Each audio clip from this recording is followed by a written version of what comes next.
Boa noite. Eu queria agradecer a presença de todos. Hoje nós vamos dar continuidade ao capítulo 2º, a segunda parte do livro Céu e Inferno, que trata de exemplos. E hoje nós vamos falar a continuação do capítulo Espíritos Felizes. Então, vamos começar. O primeiro espírito que nós vamos ver é uma senhora viúva Folon. A senhora Folon, falecida em Antibes no dia 3 de fevereiro de 1865, morou muito tempo em Havre, onde ganhou uma reputação como miniaturista muito hábil. O que, sobretudo, que tornou a sua memória cara a todos aqueles que a conheceram é a amenidade do seu caráter, são suas qualidades particulares, das quais só aqueles que conhecem sua vida íntima podem apreciar toda a sua extensão.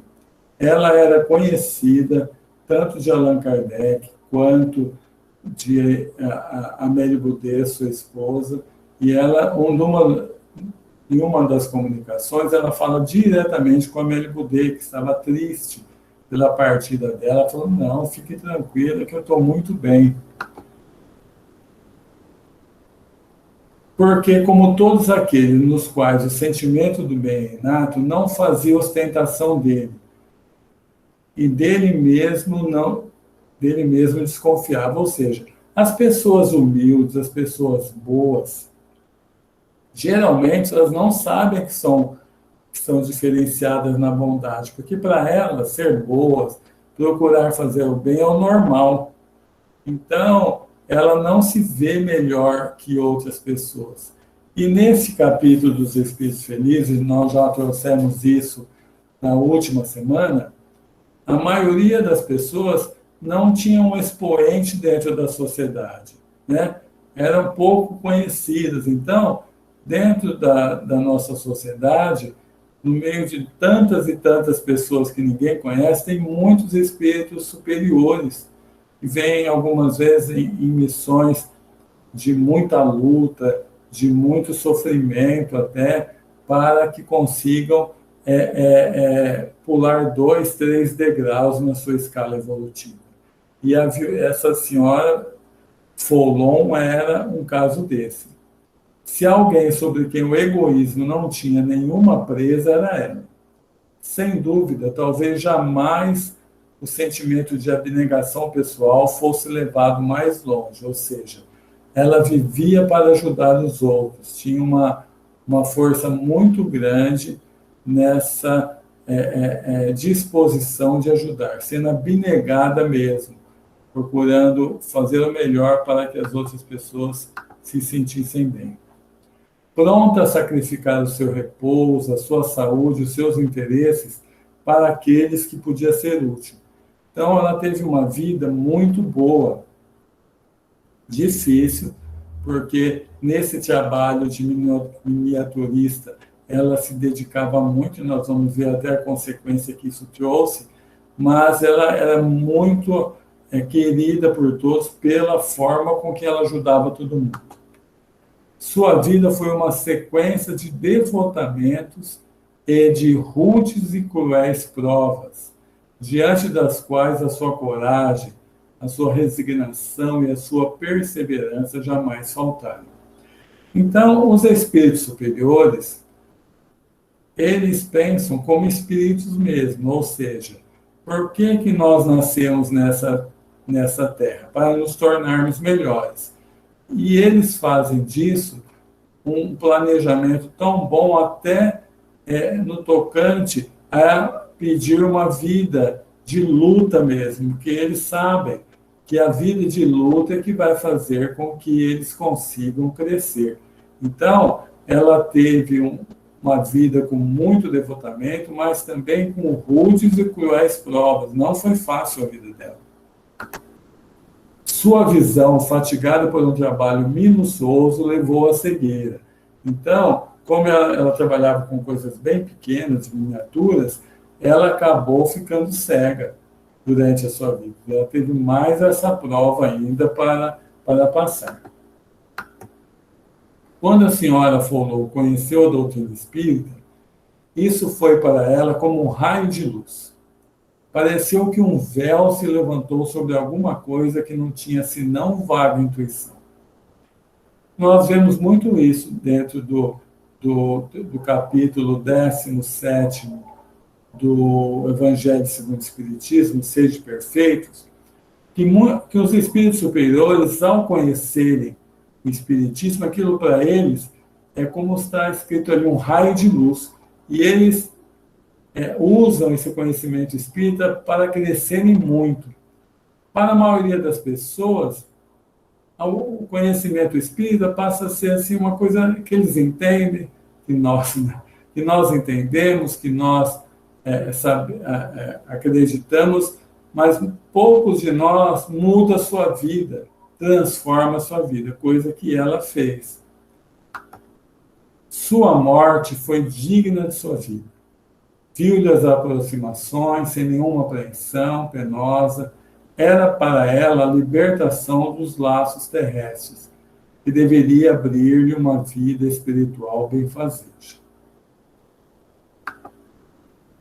Então, ela comunicou-se 3 dias após a morte. Então, 3 dias após a morte, ela comunicou-se diretamente para Allan Kardec. Então, ela começou falando para Allan Kardec e para sua esposa também, como eu já falei. Pois bem, meu amigo, estou feliz agora. Esses pobres olhos que estavam enfraquecidos abriram-se aqui e encontraram os esplêndidos horizontes. Não faz 3 dias que morri e sinto que sou artista. Minhas aspirações rumo ao ideal de beleza das artes não era senão a intuição das faculdades que estudara e adquirira em outras existências. Olha como uma coisa muito interessante, né? Ela era artista, devia ser pintora, trabalhava com artes. E nessa vida, ela pediu uma vida de bastante simplicidade. Mas, como ela tinha que ganhar seu sustento com aquilo, ela desenvolveu um trabalho bastante rústico ali na miniatura, mas colocando todo o amor que ela tinha pelas artes. É muito comum a gente ver situações dessas. Nós temos lá na comunidade Eurípides Barçanufo uma frequentadora que é muito querida de todos, chamada Isabel Paulovic.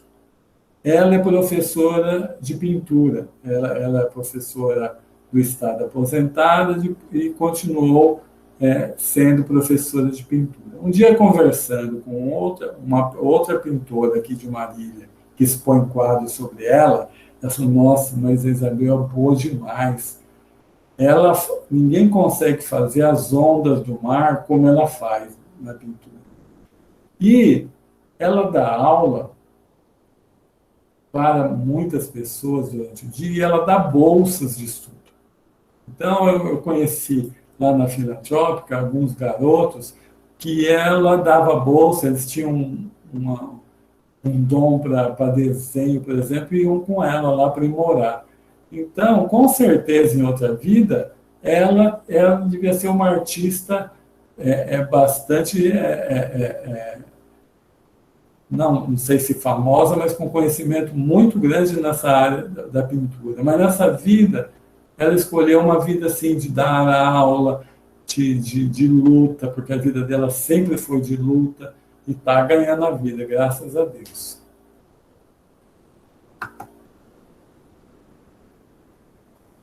Comunicação 2 dias depois. Então, Kardec começa falando, então ela falou que ela primeiro, depois, 2 dias depois, Kardec começa a falar o seguinte para ela.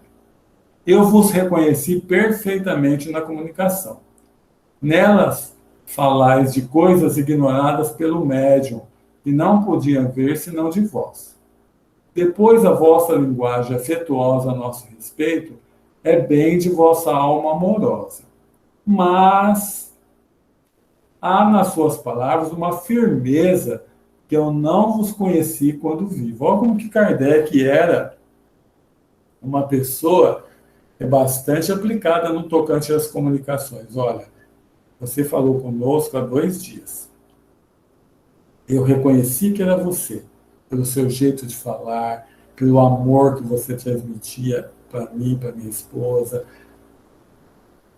pelos fatos que você contou que o médium não sabia, mas eu não, quando eu convivia com você aqui na Sociedade Espírita de Paris, eu não vi essa firmeza toda. E agora eu vi você muito firme. Vamos ver o que ela responde sobre isso. É verdade, Alton. Desde que me vi gravemente enferma, recobrei uma firmeza de espírito perdida pelos desgostos e vicissitudes que tornaram-me receosa. Então, antes dela ter ficar gravemente enferma, ela tinha muito receio natural pelos desgostos, pelas provas duras que ela passava. Aí ela fala assim: eu disse a mim mesma, tu és espírita, esqueça a terra, prepara-te para a transformação do seu ser e vê pelo pensamento a senda luminosa que a tua alma deve seguir deixando o corpo. Então, ela falou assim, não adianta você ficar sofrendo com tristezas, com desânimos, com desgostos. Busca ficar forte, porque esses momentos são passageiros. E passando, você vai ter um corpo perfeito novamente. Então, fique firme. Por isso que Kardec já encontrou ela diferente do que ele conhecia antes. Quereis descrever a vossa passagem, o vosso despertar, as vossas primeiras impressões? Ela falou, encontrei-me depois do supremo suspiro como em síncope, ou seja, como tivesse desmaiado, não tendo consciência do meu estado. Assim permaneci por um longo tempo. Despertei, pouco a pouco, no meio de irmãos que eu não conhecia. Eles prodigalizaram seus cuidados e seus carinhos. Mostraram-me um ponto no espaço que parecia uma estrela brilhante e disseram-me, será para lá que vais conosco, não pertenceis mais à terra. Então, com essa vida de sacrifício, onde ela se dedicou com muito amor aos seus semelhantes, ela adquiriu o mérito de poder ir para o mundo mais adiantado do que a Terra. Então ela continuou falando, eu apoiei neles e subimos, e a estrela aumentava. Era um mundo superior, onde sua amiga vai encontrar repouso das fadigas corpóreas, mas não a indolência do espírito, porque a atividade do espírito é uma alegria, ou seja, o repouso não de ficar parado, mas justamente do contrário, por trabalhar no bem com muita alegria. A gente pode pensar assim, mas como que ela conseguiu chegar no mundo, um dos mundos mais perto da Terra, tem uma distância de mais ou menos 50 anos-luz, né? Cada ano-luz, 300, a luz percorre a 300 mil quilômetros por segundo, a gente só vê a distância, mas os espíritos superiores conseguem transportar na velocidade do pensamento. E é por isso que ela consegue tanto ir quanto voltar aqui na Terra e dar essa comunicação. Aí o Kardec fala, então é que deixasse definitivamente a Terra, ela falou, nela deixo muitos seres que me são queridos, para deixá-la definitivamente. A ela virei, pois, em espírito, pois tenho uma missão a cumprir junto de meus filhos. Estarei sempre convosco. A caridade e o amor são dois motores de uma atração poderosa. Não há distância para os espíritos. Então, ela fala o seguinte para Kardec, eu vou ficar aqui junto ao o grupo de espíritos, chamado Espíritos de Verdade, te ajudando na sua missão também. Mas ela fala assim, mas eu fico um pouco, vamos dizer, é bom escrever porque foge a palavra, eu fico um pouco assim, não envergonhada, mas de estar no meio de espíritos tão evoluídos. Ali tinha Santo Agostinho, né? São Luís, Paulo, Fenelon, espíritos bastante evoluídos. Mas, da mesma forma que nós vimos aquele doutor na última quinta, que entrou na equipe, ela também. Então, logo voltou para o hospital, foi para outro mundo, mas ia ficar constantemente vindo aqui para a Terra para ajudar Kardec na sua missão. Agora, nós vamos passar por um espírito ainda de uma forma mais tão bela quanto a senhora falou, a Condessa Paula. Então, nós vamos ver daqui a pouco que nós já conhecemos alguma coisa da vida dela lendo o Evangelho segundo o Espiritismo. Então, a Condessa Paula era uma mulher jovem, bela, rica, de um ilustre nascimento, era nobre, né, segundo o mundo, e, por outro lado, um modelo acabado de todas as qualidades do coração e do espírito. Ela morreu aos 36 anos, em 1851. E sua morte gerou uma tristeza enorme ali na região onde ela morava. Ela era boa, doce e indulgente para todo mundo, sempre pronta a desculpar ou atenuar o mal em vez de agravá-lo. Nunca a maledicência manchou seus lábios. Sem arrogância nem orgulho, tratava com muita benevolência os seus empregados. Desde criança, ela tratava seus empregados como irmãos. A sua beneficência era inesgotável, mas não era essa beneficência oficial que se expõe publicamente. Nela era caridade do coração e não da ostentação. Só Deus sabe as lágrimas que secou e os desesperos que acalmou, porque essas boas ações não tinham por testemunha senão ela, os infelizes que assistiam. Sabia, sobretudo, descobrir esses infortúnios ocultos, que são os mais pungentes, e que socorria com a delicadeza que eleva a moral ao invés de abaixando. Então, no capítulo 13, até escrito na próxima tela, mas já vou falar agora. No capítulo 13 do Evangelho segundo o Espiritismo, que a vossa mão esquerda não saiba o que faz a vossa mão direita, tem um item chamado os infortúnios ocultos, onde Kardec descreve uma mulher, a Condessa Paula, que ela era nobre, tinha que fazer a parte da sociedade lá junto ao seu marido, mas ela enchia uma carruagem de alimentos e ia nas famílias mais pobres levando os alimentos, toda semana.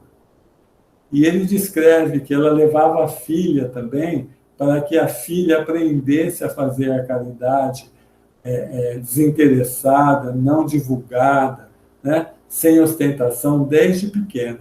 Então, até Kardec fala que um dia a filha quis dar alguma coisa. Ele falou, não, filho, se você pegar alguma coisa que eu estou dando, sou eu que estou dando. Então, você aprenda a fazer alguma coisinha com crochê, com tricô, para você mesmo trazer para as crianças. Então, Kardec mostra ela chegando numa casa onde o dono da casa, o marido ali, o pai das crianças, estava no hospital. E eles estavam passando todas as necessidades possíveis, porque naquela época não tinha nenhum tipo de amparo social. Então, ela levava o mantimento para as crianças, pequenas guloseimas, levava roupa. E ela saía dali e ia lá no hospital visitar o pai.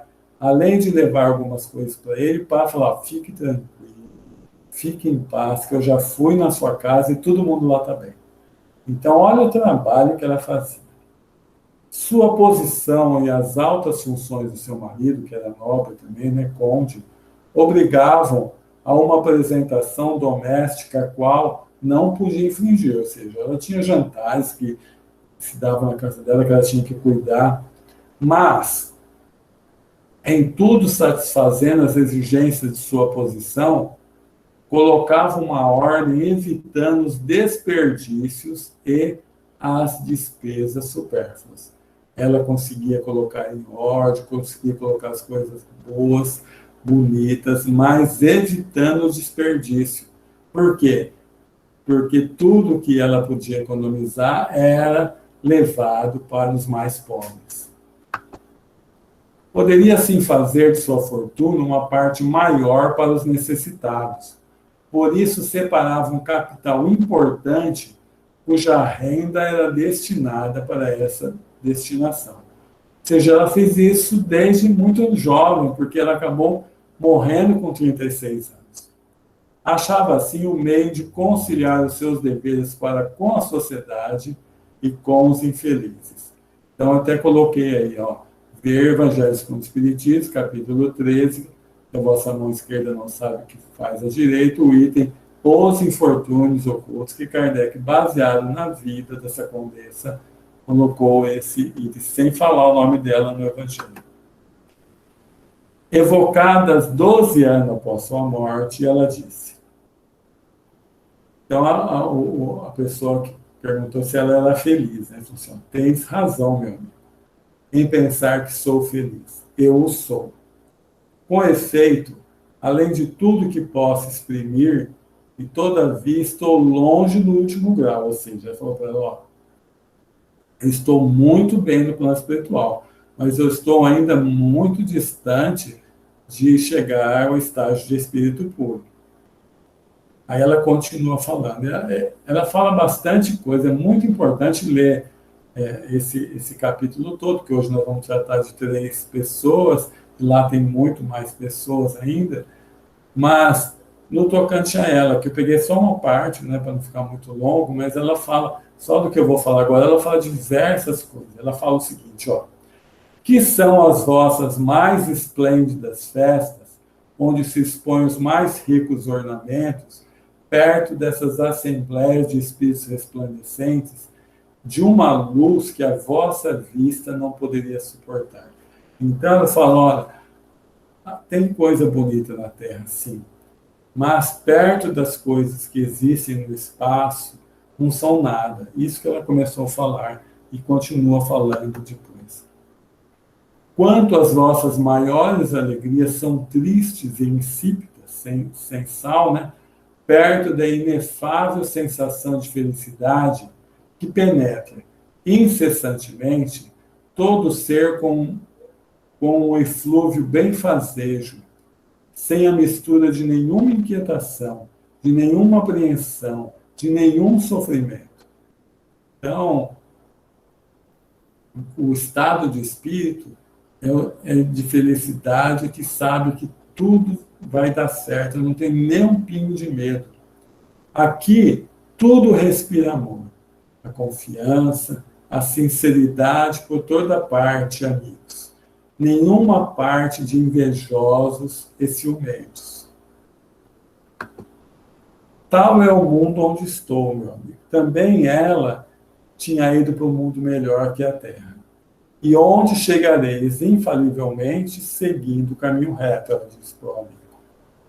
Cada um tem sua missão a cumprir, os seus protegidos a assistir, amigos da Terra para visitar, mecanismos da natureza para dirigir, almas sofredoras para consolar. Então, no plano espiritual equilibrado maior, o serviço é direto, sempre ajudando outras pessoas.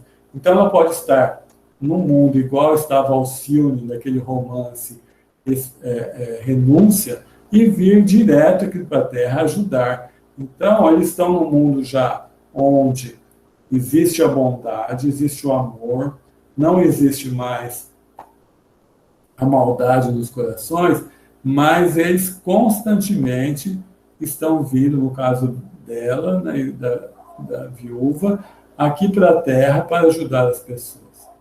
Se vai e vem, não de uma rua a outra, como aqui Na terra, ela fazia com sua carruagem de uma rua a outra, levando os mantimentos, né? Mas de um mundo ao outro.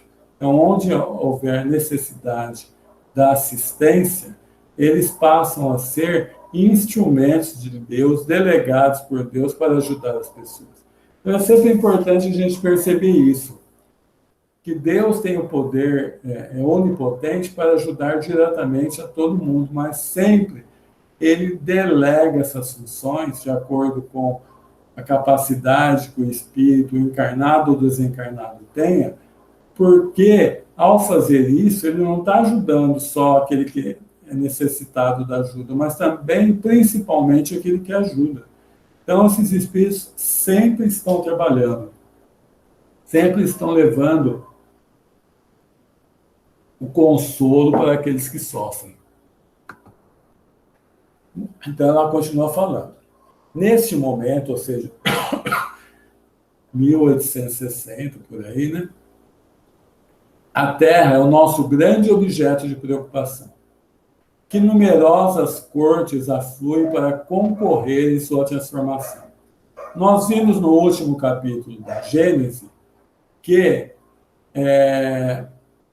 a transformação da Terra de mundo de expiação e provas para mundo de regeneração começou lá no início de 1800. Então, ela fala, nós todos temos um número muito grande de espíritos, tem muito grande de espíritos trabalhando. Dá licença um pouquinho só. Silvia. Silvia. Um pouquinho mais baixo. O que você marca um pouco? Durante esse tempo, os chefes se reúnem, formam conselhos e enviam mensageiros para dar ordem em todas as direções. Então, esse monte de espíritos ajudando esse desenvolvimento da Terra. A Terra deve estar regenerada num tempo dado. É necessário que os desígnios da providência se cumpram. Durante várias existências, diz ela, passei por provas de trabalho e de miséria, que escolhi voluntariamente para fortificar e depurar minha alma. Tive a felicidade de sair vitoriosa delas, mas restava-me uma a provar, a mais perigosa de todas, a da fortuna e do bem-estar material, de um bem-estar sem a mistura do amargor. Aí estava o perigo. Então, para que ela pudesse enfrentar uma vida como nobre, com dinheiro, onde ela fala sem a mistura do amargor, ela pediu vidas de muita pobreza, de muita luta, para enrijecer o seu espírito. Olha como que é um espírito já bastante evoluído. E ela fala, se ela não tivesse passado por aquelas vidas de um sofrimento muito grande, ela teria muita dificuldade para passar por essa vida onde ela era muito rica, tinha o poder de ser nobre, né? A vaidade de ser nobre e não cair. Antes de tentá-la, quis me sentir bastante forte para não sucumbir, o que ela falou. Deus levou em conta as minhas boas intenções e deu-me a graça de sustentar-me. Então, olha que como é importante. Ela já planejou essa vida lá atrás nas outras vidas e pediu ajuda para Deus. Senhor, ajudar-me a passar nas vidas de pobreza para que eu tenha forças para enfrentar essa vida mais de riqueza. Experimentei provações, sofri intempéries e foi o que desenvolveu as forças viris de minha alma. Sem isso, provavelmente teria sido mal sucedida a minha última prova, que eu falei. Então, ela precisou passar por essas vidas difíceis para não sucumbir na vida E quando nós falamos isso, que nós mesmos planejamos nossa vida, muitas pessoas falam assim, mas se eu fosse pedir, eu pedir as minhas vidas, o que ia acontecer? Eu ia pedir só coisas boas, né? Nascer rico, bonito, mas a gente está pensando como pessoas aqui do mundo, porque se fosse sempre pensar como espírito, nós teríamos muito cuidado de pegar uma vida dessa forma. Como ela falou, tereis também ao vosso turno a prova da fortuna, mas não vos apreceis em pedi-la muito cedo.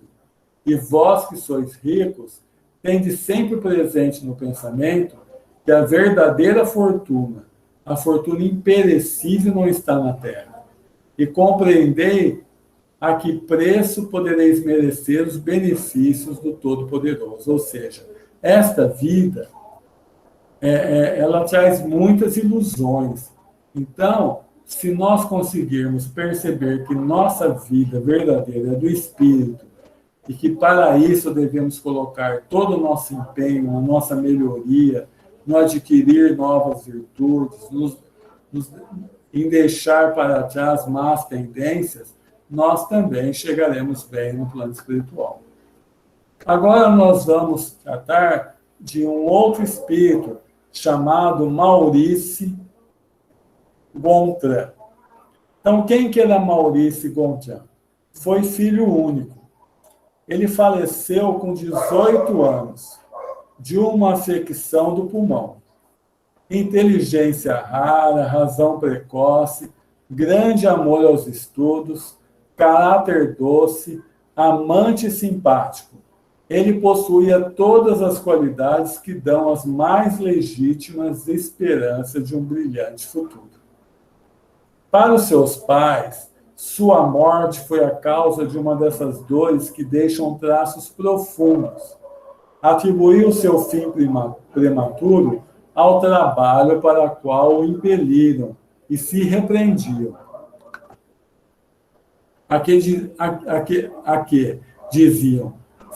Diziam, serve-lhe agora tudo que aprendeu? Melhor fora que tivesse permanecido ignorante, porque isso não necessitaria para viver, e sem dúvida estaria entre nós. Consolaria nossa velhice. Isso é muito comum, gente. Quando um jovem, igual o Maurice, morre em tenra idade, o que acontece? As pessoas falam, nossa, ele tinha uma vida toda pela frente, não é? Ele podia ser muito feliz, se sacrificou, estudou, que ele ia começar a gozar a vida. As pessoas falam, ele morreu. Então, muitas vezes os pais não se conformam, os amigos não se conformam. Aí, eles continuam falando, né? Se conhecessem o Espiritismo, sem dúvida raciocinariam de outro modo. Mais tarde encontraram a verdadeira consolação, porque mais tarde eles foram conhecer o Espiritismo. Então, vamos continuar vendo comunicação do filho, esse que morreu com 18 anos, né, dada alguns meses depois de sua morte, a um dos seus amigos. Meu caro Maurice, perguntou o amigo, a terna afeição que tinhas por vossos pais faz com que eu não duvide de vosso desejo de levantar sua coragem. O desespero em que sua morte os mergulhou altera visivelmente a sua saúde e lhes faz se desgostarem da vida. Então ele falou assim, olha, Maurício, os seus pais estão muito desesperados com a sua morte. E isso está afetando até a saúde deles. Então ele fala o seguinte, meu velho amigo, esperava com impaciência a oportunidade que me ofereceis para me comunicar.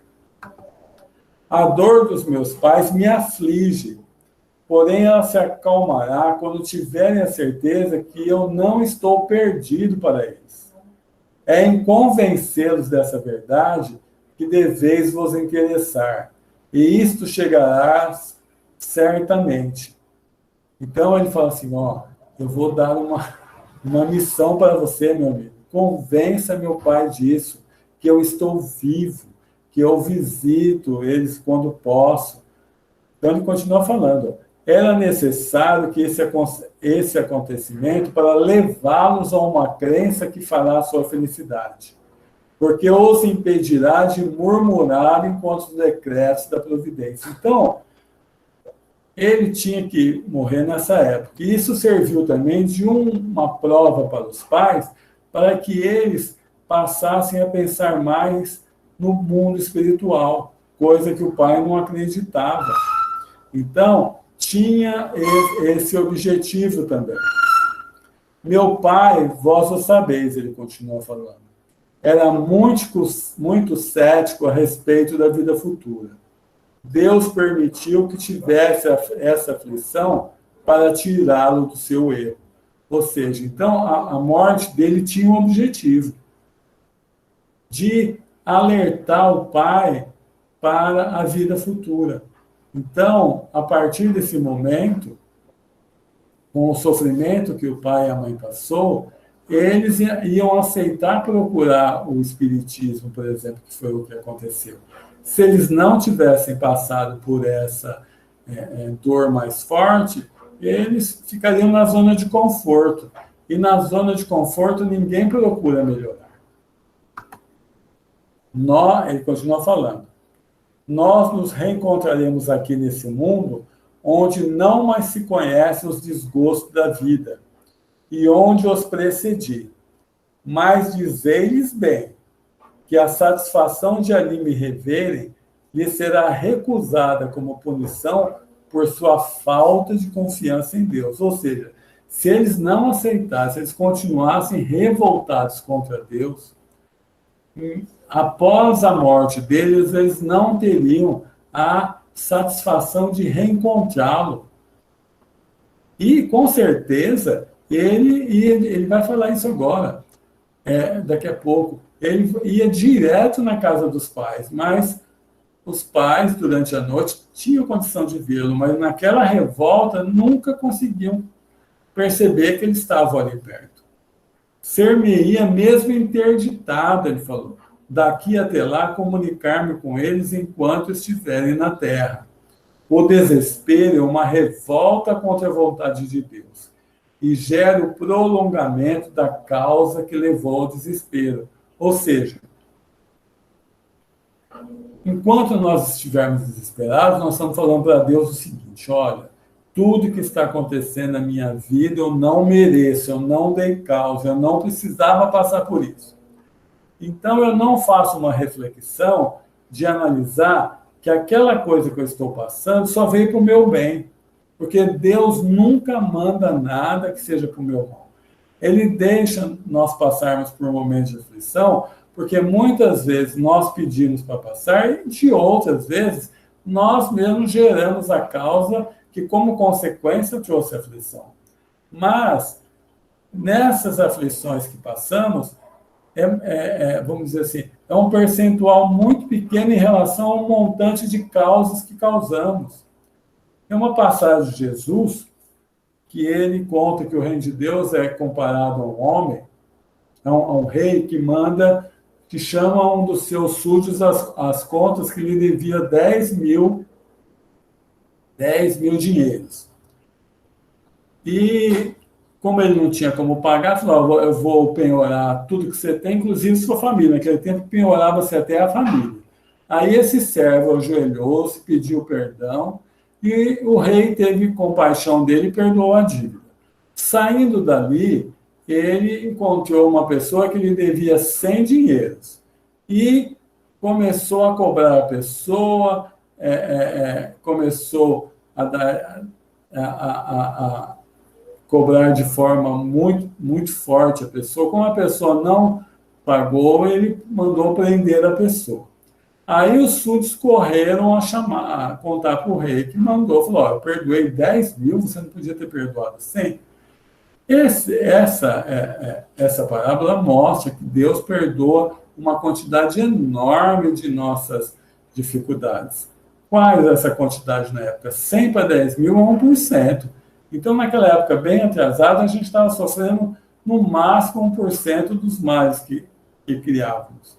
Agora, talvez, já mais adiantados, podemos sofrer 10%, 20%, né? Então, é sempre bom nós pensarmos nisso. Sempre bom a gente refletir sobre isso.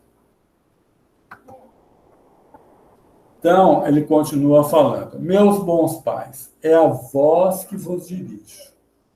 Desde que deixei meu despojo mortal, não deixei de estar junto a vós, e mais frequentemente do que estava quando vivia na terra, né?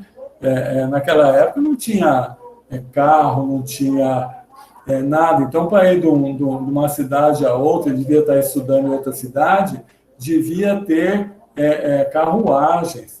Demorava. Então, ele falou assim: hoje eu visito vocês muito mais do que quando eu era vivo. Porque toda vez que eu tenho condição, eu vou levar. Eu tento falar para vocês se acalmarem, mas enquanto eles estavam revoltados, não conseguiram. Consolai-os, ele falou. Pois, porque não estou morto, estou mais vivo do que vós. Só o meu corpo morreu, mas meu espírito vive sempre. Ele está livre, feliz, doravante aos abrigos da enfermidade e da dor. Em lugar de vos afligir, regozijai-vos. Ó, meus amigos, não lastimeis aqueles que morrem prematuramente, ele continua falando. É uma graça que Deus lhes concede, poupando-lhes das tribulações da vida. Minha existência, dessa vez, não deveria prolongar-se por mais tempo na terra. Eu tinha adquirido o que aí deveria adquirir, a fim de preparar-me para cumprir mais tarde uma missão mais importante. Se tivesse vivido por longos anos, sabeis a quais perigos, a quais seduções estaria exposto? Ou seja, quando a gente fala assim, olha, morreu tão cedo, ele tinha toda a vida pela frente, não é? A gente não sabe as tentações que a pessoa vai passar, as seduções.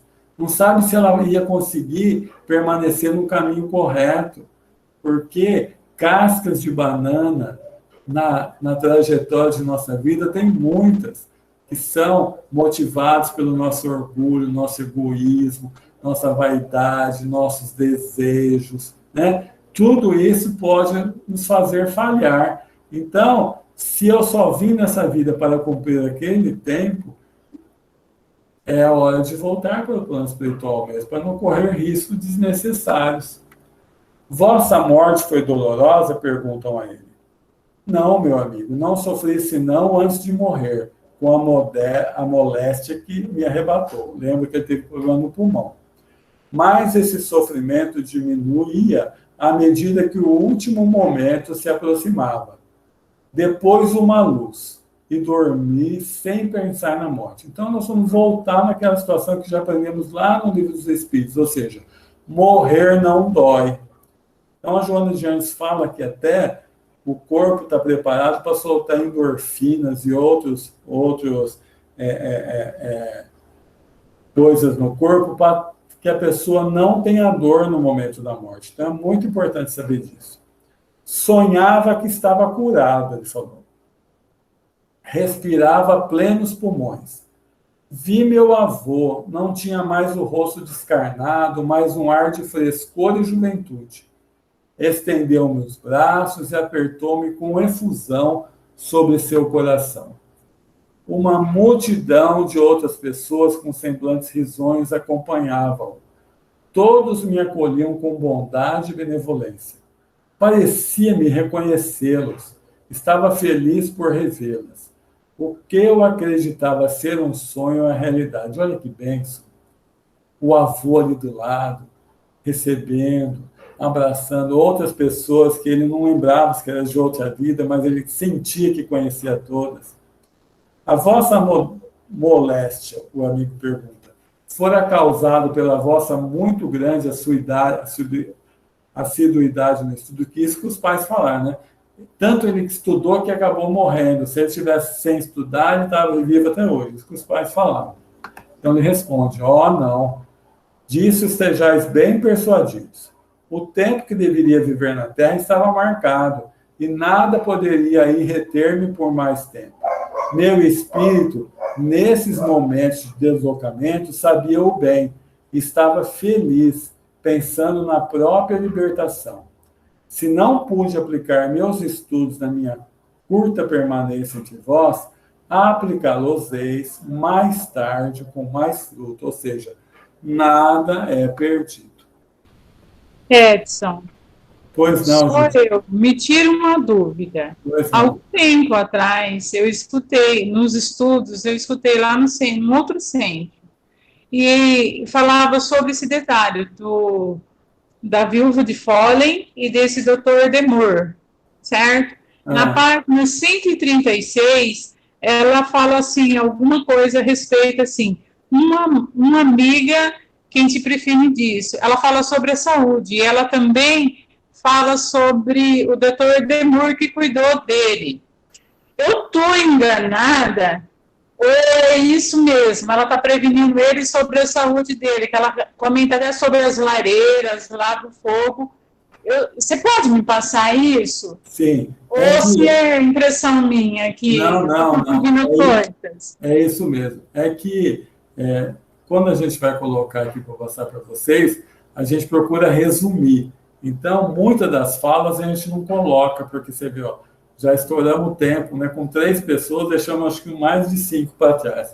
Então, realmente, ela no plano espiritual, ela, como eu falei, ela passou a ajudar aquela equipe de espírito, chamado Espírito da Verdade, e ela falou para Kardec mesmo, olha, Kardec, o que o Dr. Demore falou para você da sua saúde, ele está certo, viu?